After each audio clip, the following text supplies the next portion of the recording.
What's better than living in the middle of nowhere? Well, living in the middle of somewhere, isn't that right? Anyways, welcome back to the swamp, my friends, and welcome if you're new. Today I'm going to be sharing some creepy and allegedly true horror stories from the middle of nowhere sent in by viewers just like you. As always, if you have a story that you would like to share in a future episode, be sure to submit your story at swampdweller.net or the email you can find in the description down below. Before we jump into this video, I just want to let everyone know I will be out of town for the next week or two. I'm going to be filming some really cool things, and I think you'll all be excited when I announce them, and I think you'll all enjoy them. But don't worry, I'll still have content coming out every single day for you guys. I'll make sure I pre-record plenty enough for you. Now, without further ado, let's jump right into these allegedly true and downright creepy middle of nowhere horror stories that'll freak you out tonight. Isolation Isn't Always Safe by Trailer Park Boys 445. I thought living in an isolated cabin in the middle of nowhere would be a dream come true, a chance to get away from it all and enjoy the beauty of nature. But now, I know much better than that. It honestly all started on a dark and stormy night. The wind was howling, and the rain was coming down in sheets. I was sitting by the fire enjoying the warmth when I heard a strange noise coming from outside. At first I thought it was just the wind, but then I started hearing it more often, again and again, and then what sounded like a low growl that made the hair on the back of my neck stand up. I looked out the window, but couldn't see anything in the darkness. I tried to convince myself that it was just my imagination playing tricks on me. But then I heard another noise, a scratching sound like something was trying to claw its way inside. I went to the door and peered through the peephole, but all I could see was darkness. I cracked the door, shone my flashlight outside, and there was nothing there. I was about to close the door and return to bed when I heard a loud bang like something had hit the roof. I looked up, and to my horror, I saw a pair of glowing eyes staring back at me.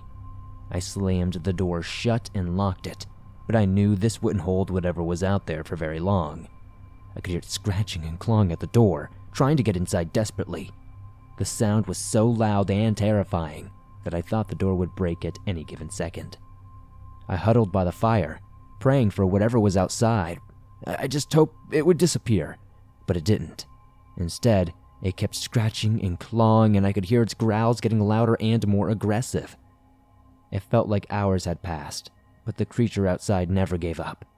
I was too scared to sleep, too scared to move, and too scared to even call for help. The sun finally rose and the creature disappeared. I ventured outside and saw the roof had been damaged. The claw marks were all over the door, and I knew I couldn't stay in this cabin any longer. So I packed my things and left, never looking back. Now, whenever I hear a strange noise at night, I can't help but remember that terrifying night in that isolated cabin.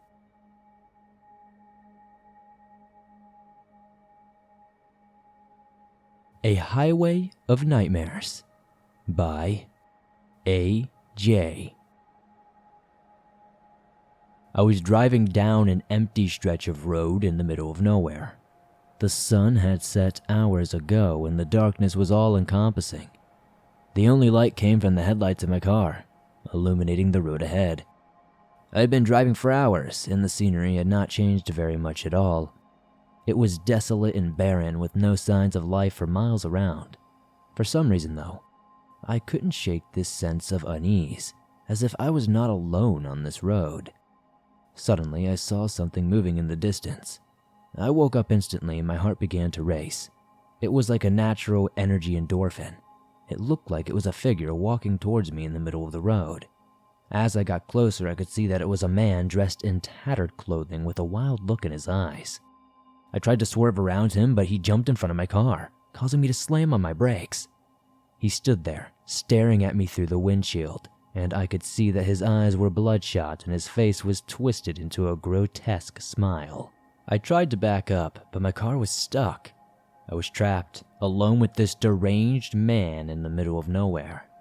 He started to walk towards me, his pace slow and deliberate. I could hear his breathing, ragged and heavy.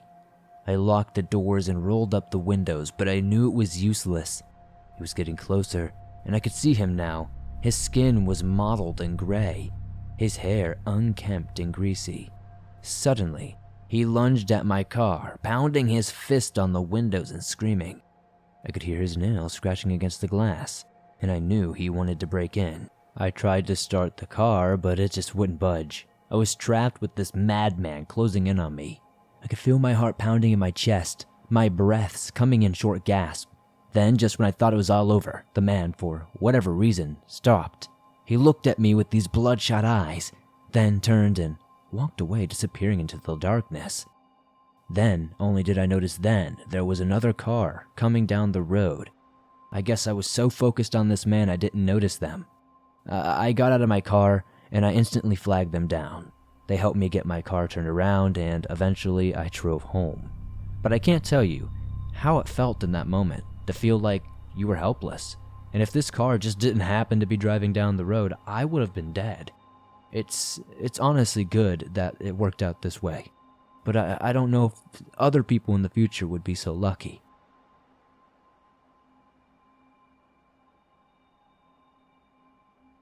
Backcountry Voodoo Weirdness by Pickled Salmon 007. I recently heard about a new trail that promised breathtaking views, so I knew I had to check it out.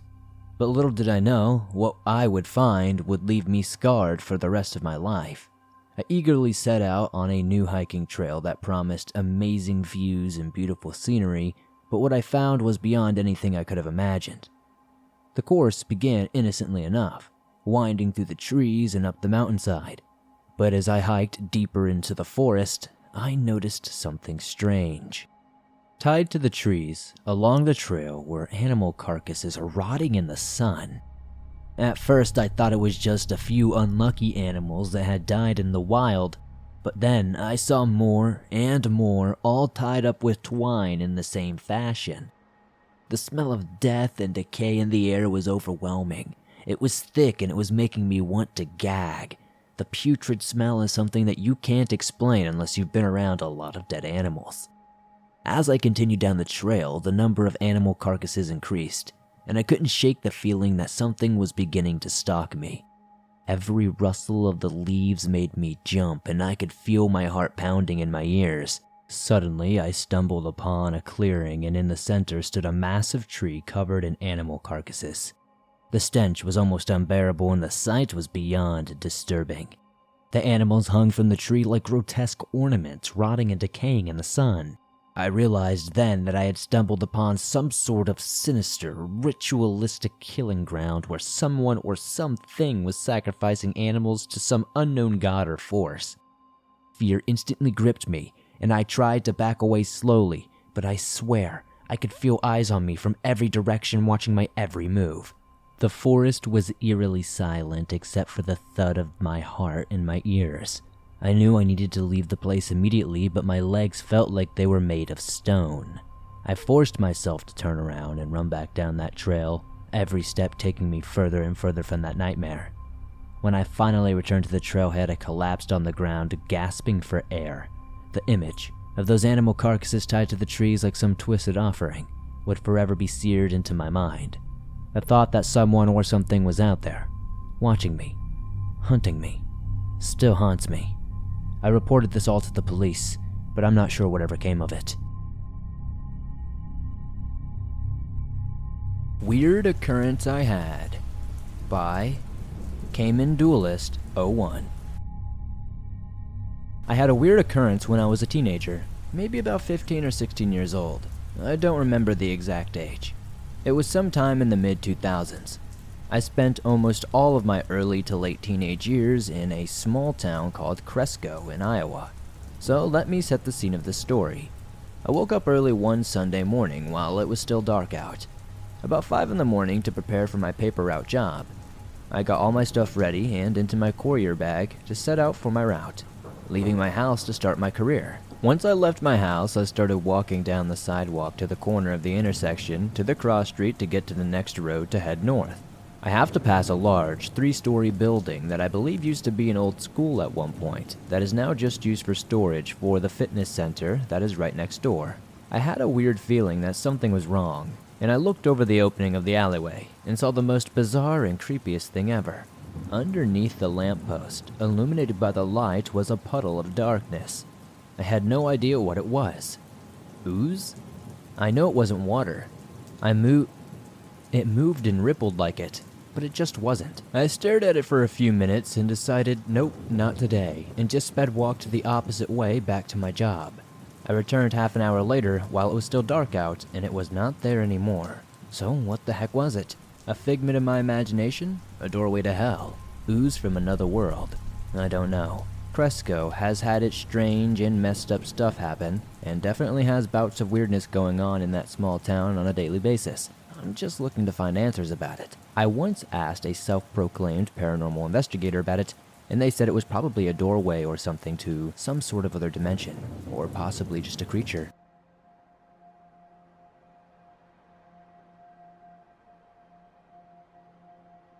Halloween Horror by Anonymous. I grew up in rural Iowa, just cornfields for miles and miles. It was a pretty crappy place to grow up. Like, it'll always be home to me, and I'll always have a fair amount of affection for it, but home is where the heart is and all that BS. But even the earliest stage of life that I can remember, I wanted to leave. To put it this way, Halloween has always been my favorite holiday. But unlike the kids who would trick-or-treat in Cedar Rapids or Waterloo, who had actual neighborhoods to harvest whole sacks of candy from, we had to walk about 1.5 miles at a time just to make it to the next house. So aside from the one year when our mom drove us over to Dyersville to get a taste of how those city kids lived, trick-or-treating wasn't really an option for us. So a little backstory. Last year we were allowed to go trick-or-treating. Our immediate neighbor to the east, who lived 3 miles away, told us to go the hell away because we were getting way too big for playing kids games. This guy has begrudgingly given us a few apples some years in past, and we always resented him for it. But that year, when he told us where to go, it made us downright hate him. I mean, the entirety of the following year, me and my brother would scowl whenever my dad drove past this house. To us, he ruined the one good thing we got to do around Halloween each year. I know we were just dumb kids, but kids are also cruel and stubborn occasionally, and I guess we were just that kind of kid. So the following year, my mom decided to take us over to the Living History Farms in Urbandale. Living History Farms is a place near Des Moines that bills itself as an interactive outdoor museum that teaches people about the Midwest rural life experience. Honestly, we were not really thrilled about the visit. It wasn't exactly exciting for two boys in their early teens. I mean, learning about some of the origins of Halloween was pretty cool. I mean, a kid like me was all about hearing how Halloween was the night when spirits of the dead returned to the earth to wreak havoc to those who had wronged them in life. However, there was one particular little educational tidbit that got me and my brother's attention. And that was how our Lowen ancestors used Halloween as a night to play pranks on each other. Pulling up cabbages and shrubs out of their gardens was a common trick. Wagons were pushed into the lane or the street. If the kids were ambitious, they'd hoist the cars of the victim onto their barn roof. But the most common mischief was taking your neighbor's garden or barnyard gates off the hinges and leaving them in someone else's yard. I remember the teacher lady telling us, then me and my brother just looking at each other with this wordless kind of communication like, oh, the neighbor is going to get it this year. So that year we snuck out of the house in the early morning hours, walked down to the neighbor's place with a screwdriver and a hammer, and did exactly that. We took his front gate off the hinges, walked like 1 mile down the road to his neighbor's place, then left it in the front yard. We did stuff like that for the next couple of years, each time getting more progressively bold, screwing with him harder and harder until it got to the point that we struggled to top the previous year's prank. It got to the point where we stole a considerable section of this white picket fence and just threw it into the cornfield across the highway. We put some work into that, dismantling it piece by piece so as not to make much noise and wake the guy. I mean, it sucked. We never got to hang around to see his reaction. But imagining him going outside in the morning and going insane with rage was enough to keep us amused. So this one year we walked up to his house in the middle of the night and saw something we had never experienced in a million years. This neighbor hated Halloween and never ever put up any decorations or anything. But that year we turned up to see this Grim Reaper on his front porch. It wasn't just some dumb looking scarecrow type thing either. and it seemed like the guy had put in a lot of work getting a hold of actual mannequins or stuff, as well as the spooky looking black robe stuff to dress it in. But since he was a farmer, he did have much trouble getting a hold of the old rusty And since he was a farmer, he didn't have much trouble getting a hold of an old rusty scythe leaning against it. I mean, yeah, it was kind of intimidating. He had only put it there to try to scare us off, but we weren't about to be removed from our little yearly ritual at this point. Nothing short of a tornado could deter us from getting our revenge for him being so mean to us that Halloween night. But right as we start to dismantle his fence, in almost absolute silence, I notice something out of the corner of my eye, or rather I see the lack of something, so subtle that it takes me a minute to realize what I wasn't looking at. At some point as we were taking his fence apart, the Grim Reaper statue thing just stood up and disappeared. I stopped what I'm doing, looking around the front yard trying to spot where it could have gone. I whispered to my brother, "The Reaper is gone. Did you see it move?" At first he looked at me kinda like I'm crazy, but then he too starts getting pretty freaked out.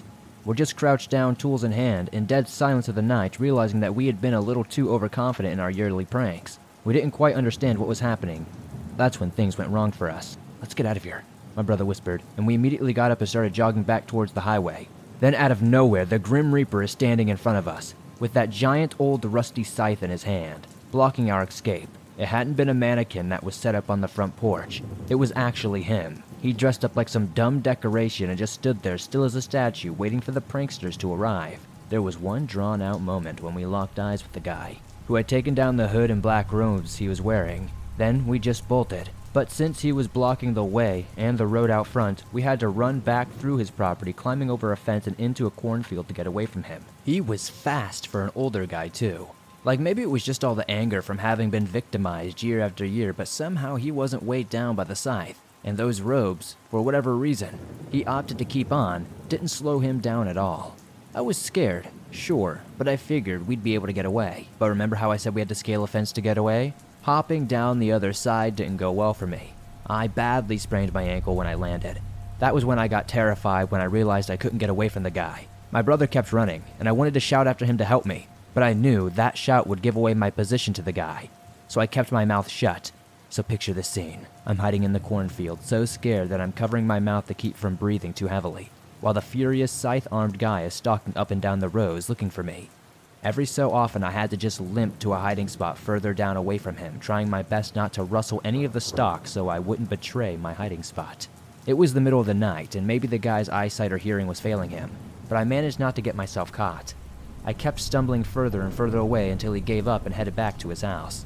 This was completely and utterly terrifying, hearing him say stuff like, "I'm gonna cut you up into little pieces and feed you to my pigs." The tone of his voice was telling me he meant every word what he said. So yeah, as you can imagine, I was pretty close to peeing my pants many times, knowing that I just couldn't get away fast enough. Needless to say, we didn't try any more pranks on that guy after that.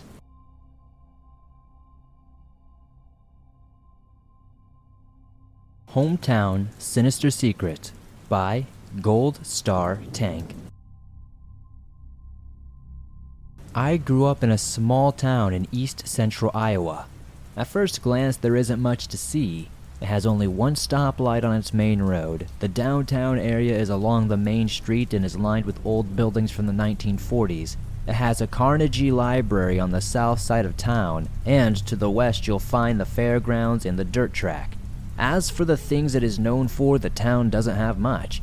A fantastic county fair that brings in people from all over the state, and a special cream crescent pastry that will keep visitors and townsfolk happy. But that's not why you're here. You want to know what dark and scary things have happened in my hometown's past. For any music lovers, you may be saddened to hear that Buddy Holly and his band had their last meal in my hometown. They had dinner at a diner called the Greasy Spoon before driving north and making their fateful flight into history. My grandmother lived in that town nearly all her life, and said that particular diner was a horrible place and went out of business decades ago. This bit of history is pretty well known among the older population and to those who like to study their town's history. But there is one more thing that is not nearly as well known. If you were to travel to the northwest side of town, you'd find lots of sprawling cornfields and a few old farmhouses dotted around the area. But in the middle of the old cornfield, sitting away from all the other buildings, stands a tall brick building called the Old Cedar County Home. The county home was built in the early 1900s as a poor farm for those less fortunate to have a place to stay and work. However, not everybody liked this idea, and on an opening day, one of the head of staff was attacked by a resident with a pitchfork. The records I have looked through have yet to say whether the poor staff member survived this attack. Later, around the 1930s, the building gained an addition in the form of a mental asylum which soon took its first patients. This particular time was a rough time for everybody in history, and the home's occupants continued to grow until World War II began. After the war, the poor and farm side of the house began to diminish while the mental hospital, now called an insane asylum, continued to grow. It was at this time its most atrocious happenings took place. The head nurse of the asylum didn't like her patients very much, especially the insane women who either were or happened to become pregnant while there. The story goes that the nurse would be quite cruel to the pregnant women and make them work outside or do extra chores even though they could barely stand. When it came time to give birth, the nurse would drug the mothers so severely that they would be unconscious, and as soon as the baby was born, the nurse would take the baby away and kill it, later telling the mothers that their baby was stillborn. The nurse was let go after a while, and the home began to fall into hard times, sometime around 2004, when its last residents were transferred elsewhere, and this place was finally closed. A farmer bought the house and the land, but they still stand as a reminder of their cruel past. The locals who do know about it say that it is probably a drug den now, and most agree that it's undoubtedly haunted. As the home is on private property, exploring the remains of the building is challenging unless you want to risk getting arrested or shot at. However, some people have found a way in, shared photos online. Most of them aren't too scary except for one that caught my attention immediately. The words, quote-unquote, "I see you," were spray painted in black. The future of the home is uncertain as the farmer uses the land for storage and has left this place in particular untouched all these years. But one thing is clear, you'll never catch me out there after dark.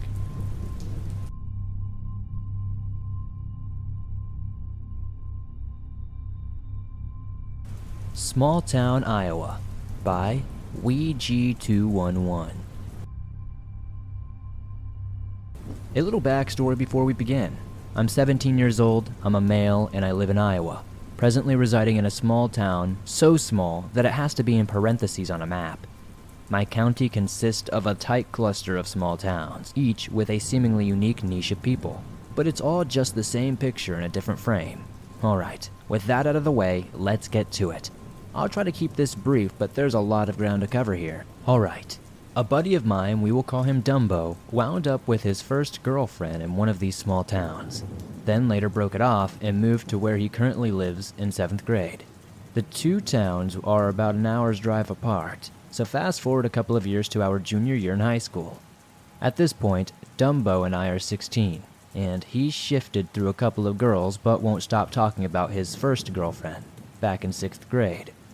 In due time, they get back together, and him driving over to this other small town every Friday becomes regular.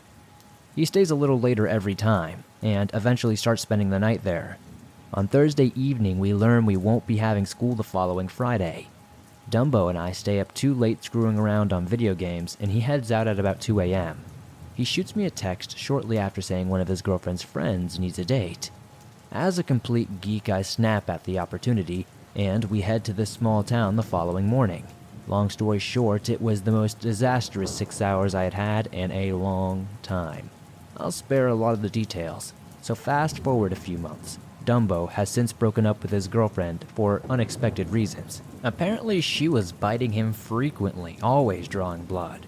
She would call him almost every couple of hours, and I'm told she went berserk when he didn't pick up, leaving many voicemails, sending tons of angry text. She picked up a fascination with Twilight in recent times as well, and that translated a little too much into her real life. Despite this, Dumbo didn't break it off until November of 2014. After the breakup, she still texts him saying how she'll wait for him and all that good stuff and she'll always forgive him. Pretty odd stuff. Still needs to be finished though. Remember that girl I was set up with? She was apparently a bit too physical with Dumbo's girlfriend's sister. Not even just roughing her up a bit. She had to go to court for a R-word case.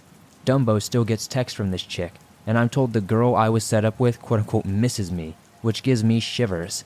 This is pretty outlandish and nearly unbelievable, but this is all entirely true. Some people are absolutely insane, and you should be very careful who you set your friends up with, especially if you don't know who they are.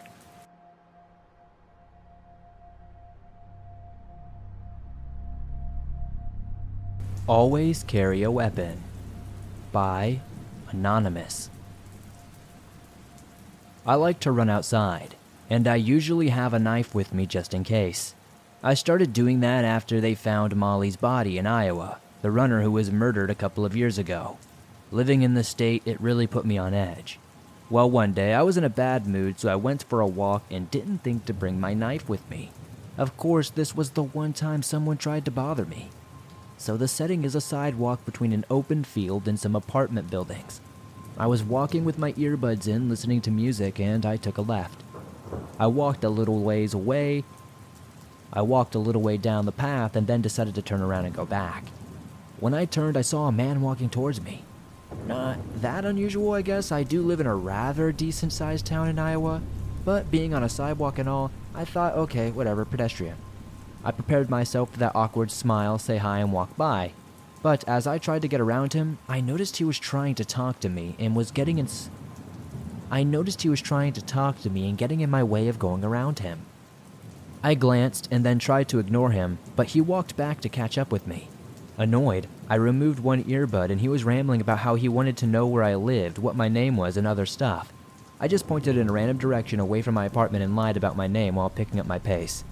Then the guy asked if I was seeing anyone.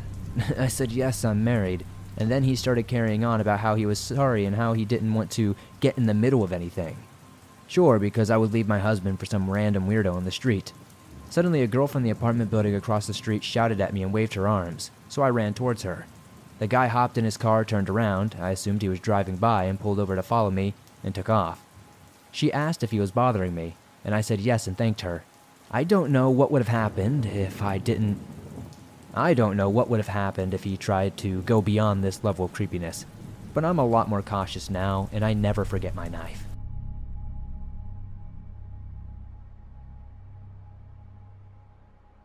Thanks for listening to these creepy and allegedly true middle-of-nowhere horror stories. If you enjoyed these stories, please be sure to elbow that like button in its face to break its nose. Be sure to subscribe to the channel if you're new, it helps the swamp grow its ever-expanding waters. Turn on notifications as well so you don't miss new episodes as I upload them nearly every single day on all things natural and supernatural. If you have a story that you would like to share in a future episode, be sure to submit your story at swampdweller.net or the email you can find in the description down below. You can also submit them on Reddit at r/thedarkswamp. If you're on the go but don't have YouTube Premium but still want to download and listen to your favorite Swamp Dweller scary stories no matter where you are, you can download them absolutely free from Spotify, Apple Podcast, Google Podcast, and pretty much everywhere else you find your favorite podcast online. If you would be so kind as to give us a 5-star rating on those platforms as well, that would help us a ton and I would very much appreciate it. If you made it all the way to the end, I would love to know in the comment section down below what story was your favorite tonight. It always helps me pick better stories in the future and I love seeing your opinions. Also, if you made it to the end, don't forget to comment the code term glowing bush to confuse anybody who didn't make it to the end. Whoever makes the funniest comment will be pinned down below and potentially featured on the next video. Thank you guys as always for supporting the swamp the way you do. Don't forget to join me on Facebook, Instagram, Twitter, all those good social media outlets to stay up to date with the swamp. And I'll see you all soon with another creepy episode.